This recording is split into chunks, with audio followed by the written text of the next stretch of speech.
প্রধানমন্ত্রী আসতেই পারেন। যোগ দিবস তো আর আজকে নতুন করে হচ্ছে না, কিন্তু সেটাকে কেন্দ্র করে কলকাতার অন্যতম ব্যস্ততম রাস্তা রেড রোডকে 7 দিন বন্ধ রাখা হচ্ছে। এটা কোন ধরনের রাজনীতি? এ তো প্রকৃত অর্থে বাংলার যে নতুন সরকার জাতপাতের রাজনীতি করছে, ধর্মের রাজনীতি করছে। যদি 1 ঘন্টার নামাজ পড়ার জন্যে রাস্তা বন্ধ হয়, সেটা যদি হতে পারে, তাহলে যোগব্যায়ামের জন্যও হতে পারে। আমরা দেখেছি এসআইআরের নাম করেও পশ্চিমবঙ্গে এই ধর্মের রাজনীতি হয়েছে।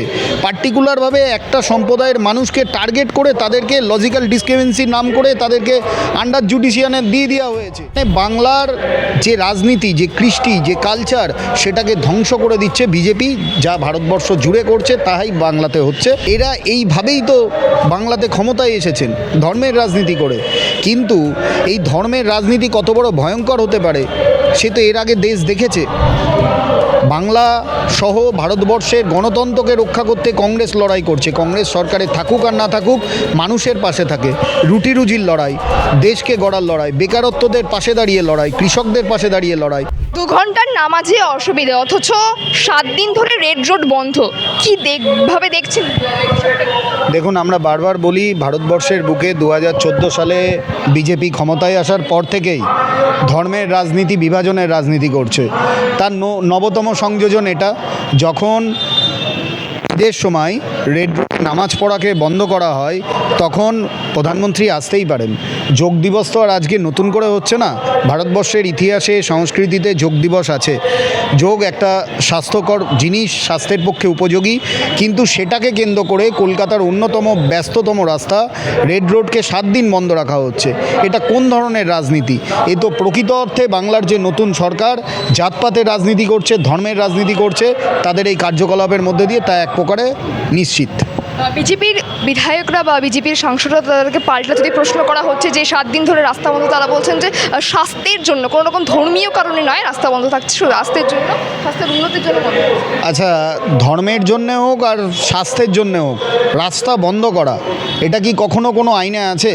যদি 1 ঘন্টার নামাজ পড়ার জন্যে রাস্তা বন্ধ হয়, সেটা যদি হতে পারে, তাহলে যোগব্যায়ামের জন্যও হতে পারে। কিন্তু পার্টিকুলারভাবে আমরা দেখেছি এসআইআরের নাম করেও পশ্চিমবঙ্গে এই ধর্মের রাজনীতি হয়েছে। পার্টিকুলারভাবে একটা সম্প্রদায়ের মানুষকে টার্গেট করে তাদেরকে লজিক্যাল ডিসক্রিমিনেন্সির নাম করে তাদেরকে আন্ডার জুডিশিয়ানে দিয়ে দেওয়া হয়েছে। ঠিক একই রকমভাবে বাংলার যে রাজনীতি, যে কৃষ্টি, যে কালচার, সেটাকে ধ্বংস করে দিচ্ছে বিজেপি। যা ভারতবর্ষ জুড়ে করছে তাই বাংলাতে হচ্ছে।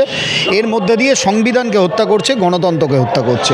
খুশ বলছেন যদি কারো নামাজ পড়তে ইচ্ছা হয় বাংলাদেশ পাকিস্তান, এরম তো কোথাও লেখা নেই।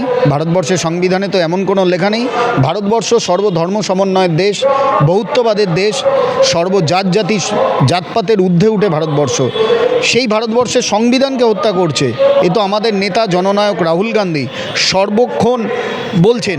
আর সেই ভারতবর্ষের সংবিধানকে বাঁচাতেই, গণতন্ত্রকে বাঁচাতে তিনি কন্যাকুমারী থেকে কাশ্মীর পদযাত্রা করেছেন, পরবর্তীকালে ন্যায়যাত্রা করেছেন। বিরোধী দলনেতা লোকসভার, সারা দেশের জননায়ক রাহুল গান্ধীও যে কথা বলছেন সে কথা বাস্তবে পরিণত করছে বিজেপি। মূর্খের স্বর্গে বাস করছে বিজেপি। এ ভারতবর্ষ সর্বধর্ম সমন্বয়ের ভারতবর্ষ, সার্বভৌমত্বের ভারতবর্ষ। এই ভারতবর্ষের মাটিতে বেশি দিন এই ধর্মের রাজনীতি টিকবে না। সজল ঘোষকে যখন এই বিষয়ে মন্তব্য করা হয়েছিল, তিনি বলেছেন যে আমার দলের বিধায়ক যখন বলেছে তখন আমাকে তা মানতে। এখন সজলদা নতুন করে বিজেপি করছেন, তার কাছে অনেক কিছু তার নতুন নতুন বলতে হতে পারেন। তিনি বিধায়ক হয়েছেন তাদের দলের প্রতীকে। তবে সজলদার মতন ডানপন্থী আন্দোলনের নেতার থেকে এই ধরনের ধর্মের রাজনীতি বা এই জাতীয় কথাবার্তা একদমই কাম্য নয়। কেন বলেছেন তার উত্তর তিনিই দিতে পারবেন। দেখুন, দিলীপ ঘোষ বা সুকান্ত মজুমদার এরা কি বলছেন, এরা আগাগোড়াই এই জিনিস বলেছেন। এরা এইভাবেই তো বাংলাতে ক্ষমতায় এসেছেন, ধর্মের রাজনীতি করে। কিন্তু এই ধর্মের রাজনীতি কত বড় ভয়ঙ্কর হতে পারে সে তো এর আগে দেশ দেখেছে। বাংলা সহ ভারতবর্ষের গণতন্ত্রকে রক্ষা করতে কংগ্রেস লড়াই করছে। কংগ্রেস সরকারে থাকুক আর না থাকুক, মানুষের পাশে থাকে। রুটি রুজির লড়াই, দেশকে গড়ার লড়াই, বেকারত্বদের পাশে দাঁড়িয়ে লড়াই, কৃষকদের পাশে দাঁড়িয়ে লড়াই। সেখানে দাঁড়িয়ে বিজেপি শুধুমাত্র ধর্মের রাজনীতি করছে। আরেকটা বিষয় বলবো যে গতকালকে আমরা একটা দৃশ্য দেখতে পেয়েছি এয়ারপোর্টের সামনে তৃণমূল আর বিজেপির কর্মীরা ডিম ছুটছে, একে অপরকে মারছে, এই ধরনের রাজনীতি হচ্ছে, গোবর ছোড়া। এটা বাংলা সংস্কৃতি নয়। কোথাও ডিম ছুটছে, কোথাও গোবর ছুটছে, কোথাও কাদা ছুটছে। এটা ভারতবর্ষের রাজনীতি নয়, বাংলার তো একদমই নয়। কিন্তু বাংলার এই সুস্থ পরিবেশকে নষ্ট করে দিচ্ছে। দেখুন, কেউ যদি অপরাধী হয় সেটার জন্যে আদালত বিচার করবে, সঠিকভাবে তার তথ্য দিয়ে তার বিরুদ্ধে এফআইআর হোক, আইনানুগ ব্যবস্থা হোক। কোথাও দেখছি কোমরে দড়ি পরিয়ে হাফ প্যান্ট পরে তাকে ঘোরানো হচ্ছে, কোথাও উঠবোস করানো হচ্ছে। এইগুলো ভারতীয় সংবিধানের পরিপন্থী নয়, এগুলো ভারতীয় গণতন্ত্রের সংবিধানে এগুলো নেই। আইন ব্যবস্থাকে বুড়ো আঙুল দেখিয়ে এগুলো করছে। এই অরাজকতা, এই হটকারিতার বিরুদ্ধে দাঁড়িয়েই কংগ্রেসের লড়াই। সিপিআই পার্টিকে নিয়ে কি বলবেন? দেখুন, যে দলটা কোথায় যার কোনো অস্তিত্ব ছিল না, নতুন করে সেখানে কে বা কারা নিজেদেরকে বাঁচানোর জন্যে আদ্যপ্রান্ত বিভিন্ন দুর্নীতিতে জড়িত। তৃণমূল কংগ্রেস ক্ষমতায় ছিল, সেখান থেকে মধু খেয়ে এখন বিজেপির মধু খেতে গেছে। তার জন্যে তারা নিজেদেরকে বাঁচানোর জন্য কাউকে একটা শিখণ্ডি খাড়া করে তাদের ঘাড়ের ওপর উঠে দাঁড়ানোর চেষ্টা করছে। এর বাইরে আর কি বলার আছে?